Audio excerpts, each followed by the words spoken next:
네, 하나님의 말씀 시편 22편 1절로 18절입니다. 시편 22편 1절 말씀. 내 하나님이여 내 하나님이 어찌 나를 버리셨나이까? 어찌 나를 멀리하여 돕지 아니하시오며 내 신음소리를 듣지 아니하시나이까? 내 하나님이여 내가 낮에도 부르짖고 밤에도 잠잠하지 아니오나 응답하지 아니하시나이다.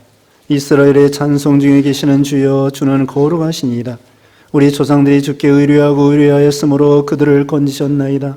그들이 주께 부르짖어 구원을 얻고 주께 의뢰하여 수치를 당하지 아니하였나이다. 나는 벌레요 사람이 아니라 사람의 비방거리요 백성의 조롱거리니이다.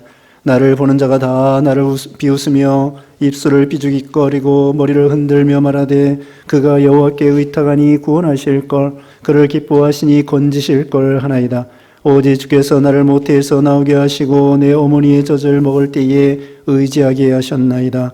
내가 날 때부터 주께 맡긴 바 되었고 모태에서 나올 때부터 주는 나의 하나님이 되셨나이다. 나를 멀리하지 마옵소서. 환난이 가까우나 도울 자 없나이다. 많은 황소가 나를 에워싸며 바산의 힘센 소들이 나를 둘러쌌으며 내게 그 입을 벌림이 찢으며 부르짖는 사자 같으니이다. 나는 물같이 쏟아졌으며 내 모든 뼈는 어그러졌으며 내 마음은 밀랍 같아서 내 속에서 녹았으며 내 힘이 말라 질그릇 조각 같고 내 혀가 입천장에 붙었나이다. 주께서 또 나를 죽음의 진토 속에 두셨나이다. 개들이 나를 에워쌌으며 악한 무리가 나를 둘러 내 수족을 찔렀나이다. 내가 내 모든 뼈를 셀 수 있나이다. 그들이 나를 주목하여 보고 내 겉옷을 나누며 속옷을 제비 뽑나이다. 아멘. 오늘 본문은 시편 22편 1절로 18절까지의 말씀, 제목은 버림받은 그리스도. 버림받은 그리스도라는 제목으로 하나님 말씀 증거하겠습니다. 왜 그리스도가 버림받아야 될까요? 예수님은 만왕의 왕, 만주의 주가 되시는데 세상 사람들은 이 유명한 사람, 세상을 정복하고 세력을 구업하고 나라를 확장시키고 세상에 제국을 세우고 그런 사람들을 알아주고 또 그런 사람들을 두려워합니다. 그런데 우리 예수님은 이 세상에 오셔서 예수님은 무슨 나라를 세운 것도 아니고요. 또 많은 사람들을 세력을 규합한 것도 아니고요. 돈을 많이 모은 것도 아니고요. 무기를 많이 준비한 것도 아니고요. 예수님은 12 제자와 다니면서 병을 고쳐주시고요. 말씀을 전해주시고요. 죽은 자를 살리고 병을 고쳐주시고. 예수님이 빵 5개 물고기 2마리로 5,000명을 먹였을 때 사람들이 예수님을 왕으로 삼으려고 했습니다. 예수님을 왕으로 삼으면 먹는 문제, 경제 문제가 해결될 것이다. 그런데 예수님은 이 지상의 왕으로 오신 것이 아니었습니다. 그래서 예수님은 그걸 오히려 시험으로 생각하고 오히려 산에 가서 하나님 앞에 기도했습니다.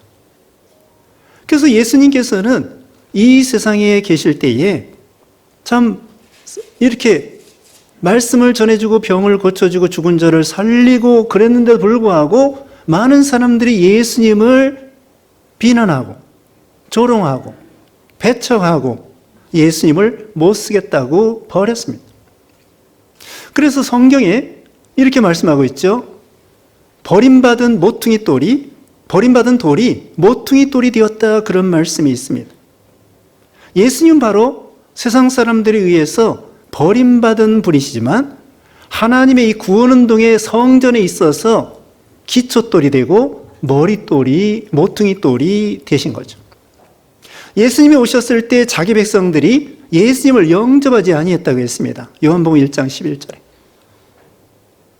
정작 그렇게 이 구약시대에 몇 천년 동안 메시아를 고대하고 있었는데 메시아가 정작 왔는데 그런 메시아가 아니라는 거예요. 자기네들 생각할 때. 자기들이 생각할 때에는 로마 나라를 물리치고 나라를 독립시키고 부강하게 하고 그런 메시아를 고대했던 거죠. 그런데 예수님이 와가지고는 맥이 없이 이사야 53장 2절 3절에 보면은 연한 순 같고 흠모할 만한 아름다운 것도 없고 풍채도 없고 내놓을 만한 것이 없다고 했습니다. 그러므로 사람들이 예수님을 무시하는 거예요. 예수님께서는 예루살렘 왕궁에서 태어난 것도 아닙니다. 왕의 아들로 태어난 것도 아닙니다. 베들레헴에서 탄생하시고 나사렛에서 목수의 아들로서 또 목수로서 이렇게 사시고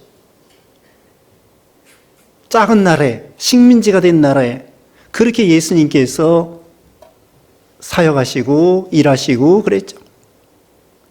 그래서는 제사장들이나 바리새인들이 예수님을 시기하여 내버렸습니다. 그리고 빌라도도 예수님을 무시하고 버렸습니다. 이 유대 청년 하나쯤이야 불의하게 재판하고 죽여버려도 자기에게는 아무 이상이 없다고 생각했습니다. 왜냐하면 예수님은 세력도 없고 무기도 없고 권세도 없고 그러니까 이 하나 정도는 그냥 로마 총독으로서 불의하게 재판하고 죽여버려도 아무 자기에게는 손해가 없다고 생각하고 만약에 예수님께서 무슨 회로당의 아들이라든지 제사장의 아들이라고 하면 그렇게 할 수 없었을 것입니다.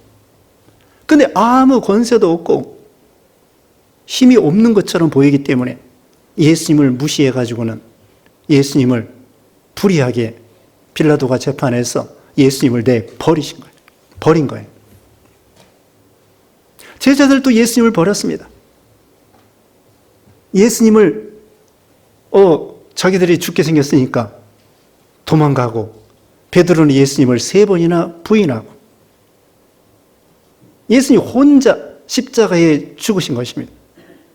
이와 같이 예수님께서는 제사장들에게 버림받고 또 군중들한테 버림받고 제자들에게 버림받고 군중들도요. 예수님이 예루살렘에 나귀 타고 입성할 때에는 며칠 전에 한 5일 전에 막 호산나 하고 찬양하고 그랬는데 정작 예수님이 십자가 죽게 되니까 군중 심리에 따라서 대제사장들이 호도하고 선동해가지고는 예수님을 십자가에 못 박아라, 죽여라 하면서 군중들이 막 아우성을 치는 거예요. 그리고 심지어는 우리 예수님은 오늘 1절에 있는 것처럼 하나님 앞에 버림받게 되었습니다. 그러니까 심지어는 하나님 앞에도 예수님은 버림을 받게 된 거예요. 이게 웬일입니까? 그래서 여기 1절에 보면은 하나님이여 어찌하여 나를 버리셨나이까?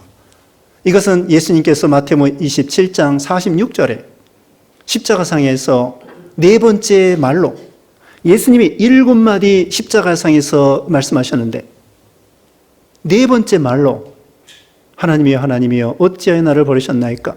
엘리 엘리 라마 사박다니라고 예수님이 외쳤습니다. 하나님 앞에 버림받았다는 것입니다. 원래는 이 시가 다윗의 시입니다. 다윗이 자기가 너무나 힘들 때 하나님 앞에 간절히 호소하는 거예요. 하나님께 기도해도 응답이 없습니다. 지금 죽을 지경입니다. 여기 시편 전체 지금 읽었습니다마는 죽을 지경에 빠지고 또 여기 15절에 보면은 혀가 이천장에 붙고 죽음의 진토에 속에 두시고 개들이 에워싸고 또 수족을 찌르고 그리고 내 마음은 밀랍같이 14절에 보면은 밀랍같이 다 녹아버리고 지금 다윗은 엄청난 고난 중에 있어요. 그런데 하나님께 부르짖어도 하나님이 응답이 없어. 참 이것처럼 답답할 일이 없는 거죠. 다윗이 사울왕이 때 10여 년 동안 그렇게 쫓겨다니고 여러 번 죽을 뻔하고 그리고 심지어는 왕이 된 다음에 압살롬이 아버지를 반역해서 다윗은 도망다니고 하나님께 부르짖어도 하나님이 안 계신 것 같아. 응답이 없어요. 그래서 하나님 앞에 호소하는 거예요. 하나님 어찌하여 나를 버리셨습니까? 어찌하여 응답이 없습니까? 어찌하여 잠잠하십니까? 2절에 그랬죠. 내 하나님이여 내가 낮에도 부르짖고 밤에도 잠잠하지 아니하오나 응답하지 아니하시나이다. 너무나 답답해서 어찌할 줄을 모르는 거예요. 우리도 이 세상 살다 보면은 참 이러지도 못하고 저러지도 못하고 하나님께 부르짖어도 하나님은 도대체 응답이 없고 침묵하고 계시는 거예요. 다윗이 이렇게 이 시를 기록했는데요. 근데 이 말씀이 예수님에게 그대로 이루어진 거예요. 다윗은 예수님이 오시기 전에 1000년 전의 사람이에요. 1000년 전에 다윗은 자기 형편을 따라서 이 시를 하나님의 성령의 감동으로 이 시를 기록했어요. 자기 형편이 이렇게 너무나 딱하다는 거예요. 너무나 고난 중에 있다는 거예요. 그런데 이 시가 예수님에게 그대로 이루어진 거예요. 성령의 감동으로 이 성경을 기록했기 때문에. 여기 지금 읽은 대로요. 자, 한 가지 보십시다. 16절 말씀에 개들이 나를 에워쌌으며 악한 무리가 나를 둘러 내 수족을 찔렀나이다. 지금 다윗이 무슨 그 원수들이 다윗을 무슨 창으로 찌른 것도 아니고 칼로 뭘 벤 것도 아니에요. 그런데 시적 표현으로 수족을 찔른 것처럼 꼼짝 달싹 할 수가 없는 형편이라는 뜻이죠. 시적 표현으로. 그런데 이 말씀이 예수님이 십자가에 손에 못 박히시고 발에 못 박히신 것이 그대로 이루어지게 된 거예요. 다윗의 입장에서는 손발이 못 박힌 것처럼 어찌할 수 없는 그런 형편을 말하고 있는데 그 말씀이 예수님이 십자가상에서 못을 박히는 정확하게 성령의 감동으로 1000년 전의 말씀이 그대로 이루어지게 된 거죠. 그리고 또 여기 끝에 보면은 18절 말씀, 내 겉옷을 나누며 속옷을 제비뽑나이다. 다윗은 시적 표현으로 자기에게 있는 거 이 나쁜 사람들이 다 뺏어 갔다는 거예요. 자기에게 남은 게 아무것도 없다는 거예요. 그래서 시적인 표현으로 글쎄 이 나쁜 사람들이 내 겉옷을 나누고 속옷을 제비 뽑아 가져갔습니다. 이렇게 시를 읊었는데 이 말씀이 예수님이 십자가상에서 로마 군병들이 제비 뽑아가지고 예수님의 옷을 나눠 가진 거예요.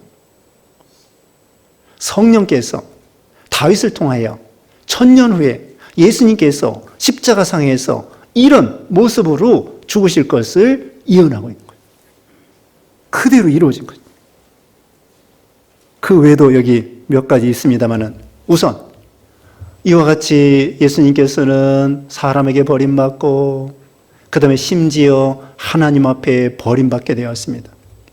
우리 예수님은 하나님의 아들로서 성부, 성자, 성령, 삼위일체 하나님으로 예수님은 하나님의 아들이십니다. 죄가 없으십니다. 하나님과 예수님은 영원토록 같이 계시는 거예요. 삼위일체로. 근데 우리 예수님이 어찌하여 성부 하나님이 성자 예수님을 버리신다는 것입니까? 이것은 우리 예수님이 무슨 잘못이 있어서가 아니라 우리 죄를 짊어지셨기 때문이죠. 하나님은 사랑의 하나님인 동시에 공의의 하나님이시기 때문에 죄 없은 예수님이 우리 죄를 짊어졌기 때문에 하나님 보실 때는 예수님이 죄인으로 보이시는 거예요. 그러므로 죄에 대해서는 하나님이 죽여야 됩니다. 심판해야 됩니다. 저주해야 됩니다. 예수님은 죄가 없지만 우리 죄를 짊어졌기 때문에 저주의 십자가를 지신 거예요. 그게 하나님의 공의예요. 죄는 하나님이 미워하시고요, 심판하시고요, 죽이시고 저주해야 돼요. 근데 예수님은 죄가 없지만 우리 죄를 짊어지신 거죠. 그래서 세례 요한이 예수님을 볼 때 보라, 세상 죄를 지고 가는 하나님의 어린 양이로다. 구약시대 소나 양을 가지고 하나님 앞에 제사를 드리는데 제사 드리는 사람이 손을 소의 머리에, 양의 머리에 딱 대고서는 내 죄가 양에게, 소에게 옮겨갔다는 거예요. 죄는 사람이 짓고 죽는 것은 양이나 소가 죽는 거예요. 죄는 우리가 짓고 죽는 것은 예수님이 죽는 거예요. 세상 죄를 지용하는 하나님의 어린 양으로서. 그래서 우리 예수님은 우리 죄 때문에 하나님이 예수님을 버리시고 예수님을 죽이시고 예수님을 내버리시는 거예요. 그게 하나님의 공의예요. 그런데 여기에서 지금 예수님이 하나님을 원망하는 걸까요? 그리고 다윗이 하나님을 원망하는 걸까요? 아닙니다. 이렇게 하나님께서 자기를 버린 거에 대해서 다윗이, 우리 예수님이 지금 너무나 답답해서 어찌할 줄을 모르는 거예요. 여기 결코 원망하는 것이 아닙니다. 왜 그러냐? 여기 뒤에 봅시다. 거기 22절 말씀에 22절에 내가 주의 이름을 형제에게 선포하고 회중 가운데서 주를 찬송하리다. 하나님을 찬송한다고 했습니다. 23절에 여호와를 두려워하는 너희여 그를 찬송할지어다. 하나님을 찬송하라고 말씀했고요. 결국은 하나님이 자기 울부짖는 것을 들어주셨다고 말하고 있습니다. 24절. 그는 곤고한 자의 곤고를 멸시하거나 싫어하지 아니하시며 그의 얼굴을 그에게 숨기지 아니하시고 그가 울부짖을 때에 들으셨도다. 앞에서는 뭐예요? 지금 계속해서 왜 응답이 없습니까? 왜 나를 버리셨습니까? 또 지금 부르짖어도 왜 주님께서 모른 채 합니까? 계속 그러는데 뒤에서는 뭐예요? 하나님을 찬송합니다. 하나님이 내 기도를 들어주셨습니다. 기도를 들어주실 걸 믿고 이렇게 기도하는 거예요. 하나님을 그만큼 사랑하고 하나님의 응답이 내려올 걸 확신하는 거죠. 그러니까 우리 예수님도 마찬가지입니다. 우리 예수님께서 하나님이 버릴 수 없는 독생자를 우리 죄 때문에, 인생의 죄 때문에 우리 인생들을 사랑하셔가지고 버릴 수 없는 독생자를 버리시면서까지 인생들을 사랑하시는 하나님을 감사하고 찬양하는 것입니다. 예수님은요, 단마음으로 십자가를 지시는 것입니다. 단마음으로. 히브리서 12장에 보면은 앞에 있는 즐거움을 생각해서 예수님이 십자가에 죽으셨다고 했습니다. 예수님이 십자가에 죽은 게 엄청난 고통이고 괴로운 거지만 예수님이 십자가 죽으실 때에 억지로 죽으신 것이 아니에요. 우리를 사랑하기 때문에. 엄마가 아이를 낳을 때 해산하는 고통이 심하지만 아이를 사랑하기 때문에 아이를 낳는 거예요. 그리고 두 번째 아이 또 낳아. 첫 번째 아이 낳을 때 고통 생각하면은 두 번째 아이 못 낳습니다. 그런데 그 아이를 사랑하기 때문에, 생명을 사랑하기 때문에 그 첫 번째 아이 낳을 때 그 고통 싹 잊어버리는 거예요. 단마음으로 아이를 낳습니다. 고통이 심하지만 우리 예수님도 고통이 심하지만 우리를 사랑하기 때문에 하나님도 독생자 예수님을 버리시기까지가 이것은 너무나 어려운 일이지만 힘든 일이고 괴로운, 참 어려운 일이에요. 하나님이 우리를 사랑하기 때문에 예수님을 내어버리시는 거지 독생자를 버릴 수 없는데 버려야 되기 때문에 우리를 위해서 하나님이 사랑하셔서 우리를 위해서, 인생들을 위해서 예수님 버리시고 예수님은 하나밖에 없는 목숨을 우리를 사랑해서 단마음으로 십자가에 죽으셨다는 거예요. 하나님의 사랑과 예수님의 사랑이 같은 거예요. 여기 예수님이 하나님의 사랑을 이해하고 있습니다. 하나님 아버지의 사랑과 예수님의 사랑과 동등해요. 무한한 사랑이라고. 예수님의 사랑이 하나님의 사랑을 이해하고 있어요. 그래서 성부 하나님이 예수님을 보내시면서 인생들을 구원하기 위해서 너 죽어야 되겠다. 그러니까 예수님께서 아버지 하나님이 인생들을 사랑하는 것처럼 저도 인생들을 사랑합니다. 그래서 예수님이 단마음으로 십자가에 죽으시는 거예요. 단마음으로 예수님 죽으셨다는 걸 기억하시기 바랍니다. 윤동주 시인이 십자가라고 하는 시를 졌습니다. 윤동주. 십자가. 이 끝부분에 이렇게 말하고 있습니다. 괴로웠던 사나이, 행복한 예수 그리스도에게처럼 십자가가 허락된다면 모가지를 들이오고 꽃처럼 피어나는 피를 어두워가는 하늘 밑에 조용히 흘리겠습니다. 여기 보면은 재밌는 말씀이 있습니다. 괴로웠던 사나이, 행복한 예수 그리스도처럼 예수님이 행복해야 한다는 거예요. 윤동주 시인이 생각할 때에는 괴로웠던 사나이지만 행복한 예수 그리스도처럼, 행복한 예수 그리스도처럼 만약에 나도 죽게 된다고 하면 여기 있는 말씀대로 꽃처럼 피어나는 피를 어두워가는 하늘 밑에 조용히 흘리겠습니다. 자기도 죽을 수 있다는 거예요. 예수님을 위해서. 여기서 우리는 하나님의 사랑, 예수님의 사랑을 엿볼 수가 있는 거죠. 예수님께서 한 알의 밀이 땅에 떨어져 죽지 아니하면 한 알 그대로 있고 죽으면 많은 열매를 맺는다고 하셨습니다. 그래서 예수님이 십자가 지실 때에 단마음으로 졌다고 그랬죠. 십자가 후에 부활이 있습니다. 또 십자가와 부활을 통하여 예수 믿는 사람들이 수없이 많이 일어날 걸 생각하니까, 생명들이 살아날 걸 생각하니까 나 하나쯤 십자가에 죽는 거 힘든 일이지만 단마음으로 내가 죽어야 되겠다. 이게 예수님의 마음이에요. 오늘날, 과거, 현재, 미래 예수 믿는 사람들이 얼마나 많습니까? 한 알의 밀이 땅에 떨어져 예수님이 죽으심으로 인해서 예수 믿는 사람 얼마나 많습니까? 지금 여러분도 어떻게 보면은 바글바글 하다 갈 수 있어요. 온 우주에 예수 믿는 신자들이 바글바글해. 예수님을 통하여. 이걸 생각하면 예수님이 얼마나 기뻐하시겠습니까? 한 생명 한 생명이 천하보다도 귀중한데, 우리 자신 한 사람 한 사람이 천하보다도 귀중한데 우리를 위해서 십자가에 죽으신 거죠. 우리를 위해서 십자가에 죽으셨다고 했는데요, 도매금으로 우리라고 해도 되지만 그러지 마시고 나를 위해서 그렇게 기도하세요. 대표 기도할 때는 우리를 위해서 십자가에 죽으셨습니다. 옳습니다. 그것도 맞고, 그 다음에는 여러분 각자가 나를 위해서, 나 같은 죄인을 위해서, 나를 위해서 항상 그렇게 기도하세요. 우리 전체를 위해서 좋습니다. 예수님은 나 한 사람을 위해서라도 십자가에 죽을 용의가 있다니까요. 여러분 한 사람 한 사람, 나 한 사람을 위해서도 흉악한 죄인이지만 하나님께서는 그 한 사람을 위해서라도 죽겠다고 하면은 죽을 수 있는 그런 예수님이 사랑이라니까요. 우리 모두를 위해서 예수님이 죽으셨는데 결국 우리 한 사람 한 사람을 위해서도 아낌없이 목숨을 바칠 만한 그런 하나님의 무한한 사랑을 보여주는 거죠.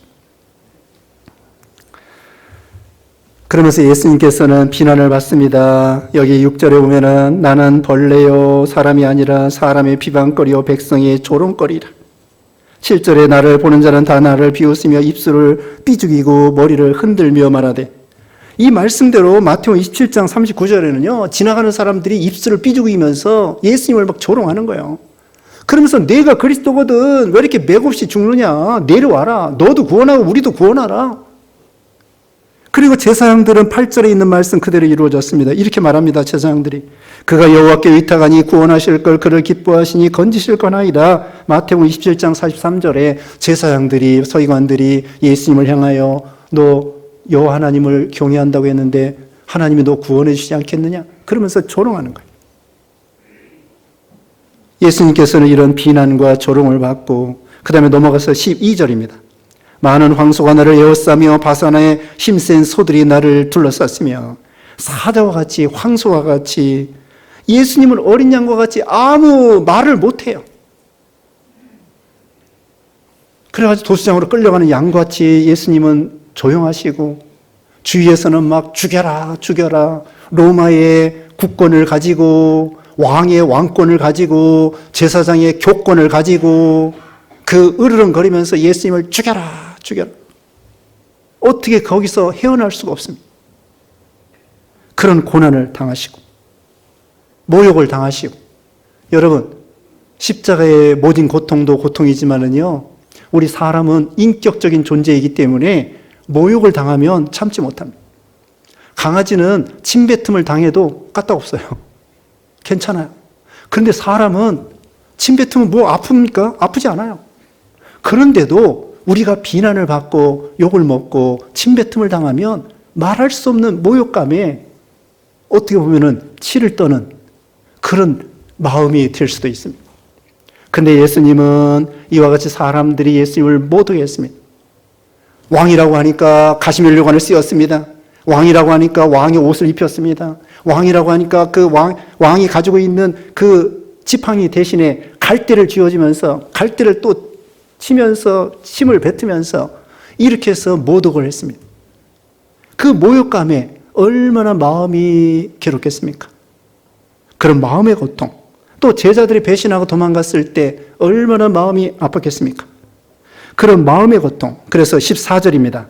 나는 물같이 쏟아졌으며 내 모든 뼈는 어그러졌으며 내 마음은 밀랍같이 같아서 내 속에서 녹았으며, 마음이 녹았습니다. 마태복음 26장 38절에 내 마음이 매우 고민하여 죽게 되었으니 너희는 여기 머물러 나와 함께 깨어 있으라. 예수님이 십자가 앞에 놓고 겟세마네 동산에서 기도하시면서 마음이 심히 고민하여 죽게 되었다고 했습니다. 그 다음에 15절. 내 힘이 말라 질그릇 조각 같고 내 혀가 입천장에 붙었나이다. 주께서 또 나를 죽음의 진토 속에 두셨나이다. 혀가 입천장에 붙었다는 건 무엇일까요? 목마르다는 것입니다. 그래서 예수님께서는 요한복음 19장 28절에 예수님 십자가상에서 7마디 중에 1마디가 나는 목마르다 그랬습니다. 목마른 인생들에게 생명수를 주시기 위해서 대신 목마르신 거예요. 또 그 다음에 15절 끝에는 나를 죽음의 진토 속에 두셨나이다. 다윗이 거의 죽을 지경에 이르렀다는 거죠. 그런데 이 말씀대로 예수님은 실제로 죽으시게 된 것입니다. 그리고 아까 말씀했습니다. 16절에는 내 수족을 찔렀나이다. 그 다음에 18절에 내 겉옷을 나누며 속옷을 제비 뽑나이다. 예수님은 십자가 죽으실 때에 옷 한 벌 없이 예수님 죽었습니다. 제자들도 다 도망갔습니다. 사람도 없습니다. 옷도 없습니다. 집도 없습니다. 하나님께서도 예수님을 우리 때문에 버리셨습니다. 홀로 걸어가신 그 길입니다. 우리를 위해서. 그래서 예수님께서 고난당하심으로 여기 뒤에 있죠. 그가 찔림은 우리 허물을 인하며 그가 상함은 우리 죄악을 인하며 그가 징계를 받음으로 우리가 평화를 누리고 그가 채찍에 맞음으로 우리가 나음을 입었다고 이사야 53장 5절에 말하고 있습니다. 이것이 바로 대신 고난당하시고 대신 죽으신 것이죠.